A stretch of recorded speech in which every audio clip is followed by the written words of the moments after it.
Easton Stick has forever been challenging an unimaginable level of expectation, stepping in for an injured Carson Wentz and then taking over upon his graduation. Despite a bar set by a second overall draft pick and a Super Bowl champion, Stick has a firm grip on that bar, and he's got one last season still at NDSU.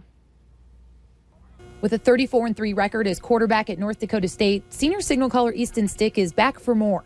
And by all accounts, he seems like the very best version of himself. He's fresh. He's really fast. He's put on a little bit of weight. He's gotten a lot stronger. Stick kept it simple in the spring, but weight and strength haven't been concerns for Stick in a long time.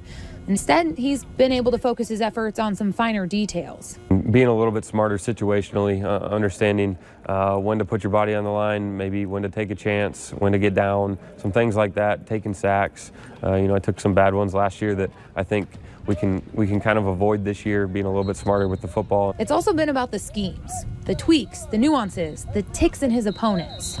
He just understands everything about the game of football, and it's like having an extra coach on the field, which is so nice, because when he comes back in the huddle, he can grab a wide receiver or running back and tell him, the landmark he wanted them at or where he read them at, and he's such a servant leader. He makes everybody around him so much better.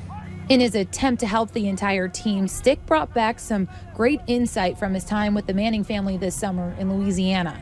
He says he got some validation in certain areas, like in his approach and preparation for each day, but he also picked up some great new tips he's already sharing with his fellow quarterbacks. Hopefully it helps, Holden and Noah and Trey, and I think myself too.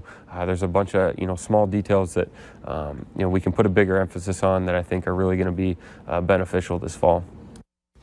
Noah Sanders and Holden Hotchkiss are both already looking much more comfortable at practices after taking nearly all the workload this spring. Chris Kleiman adding today how well incoming freshman Trey Lance has looked as well, adding his biggest challenge right now is learning that Bison playbook.